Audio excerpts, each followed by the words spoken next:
कभी कभी घर चार दीवारों से नहीं, उन छोटी छोटी यादों से बनता है जो माँ की आंखों में और पिता की दुआओं में छुपी रहती हैं। वो यादें जो साधारण सी दिखने वाली डिब्बी में कैद रहती हैं।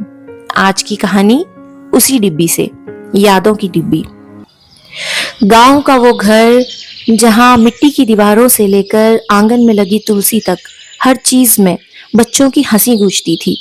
माँ आज भी सुबह सुबह उठकर वैसे ही रसोई में जाती हैं, पर अब चूल्हे की आंच पर चढ़ती रोटियों की खुशबू किसी के हिस्से की भूख को नहीं ढूंढती। पहले तो होता था, माँ मेरे लिए एक और रोटी, माँ मुझे गुड़ वाली चाहिए। अब ये आवाजें बस दीवारों में गूंजती हैं। पिताजी हमेशा की तरह चुपचाप रहते हैं। उन्हें कभी शिकायत करना आया ही नहीं। बस मंदिर जाते हैं और लौटकर जब आंगन में नीम के पेड़ के नीचे बैठते हैं तो जेब से वही पुरानी तांबे की माला निकालकर बच्चों के नाम जपते रहते हैं।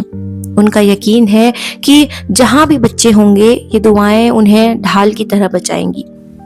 पर सच तो यह है कि अब बच्चों को घर लौटे बहुत वक्त हो चुका है। बड़ा बेटा दिल्ली की भीड़ में कहीं खो सा गया है और छोटा बेटा परदेश में, अमेरिका की चमकदार गलियों में, और बेटी अपने नए संसार में। फोन आते हैं पर माँ बाप की आंखों की नमी स्क्रीन में भला कहाँ दिखाई देती है। एक दिन माँ अलमारी में से कुछ पुराने कपड़े निकाल रही थी, तभी एक छोटी सी लोहे की डिब्बी मिली। वही डिब्बी जिसमें बच्चों की बचपन की निशानियां पड़ी थी। बड़े बेटे का टूटा हुआ नीला ट्रक, बेटी की गुड़िया की फटी हुई चुनरी और सबसे छोटे की कॉपी का पहला पन्ना जहां उसने टेढ़े मेढ़े अक्षरों में लिखा था पापा। माँ ने उस डिब्बी को उठाकर सीने से लगा लिया, मानो कोई गड़ा खजाना मिल गया हो। उसकी आंखें भर आई। घर ही तो ये चीजें और ये यादें संभाले हुए है, वरना हम तो कब के अकेले पड़ गए होते। पिताजी पास ही बैठे सुन रहे थे। उन्होंने अखबार मोड़ा और धीमे से कहा, घर तो कभी अकेला नहीं होता। देखो ये नीम का पेड़, ये दीवारें, सब बच्चों को याद रखते हैं। फर्क बस इतना है कि अब बच्चे हमें याद करने के लिए वक्त नहीं निकाल पाते।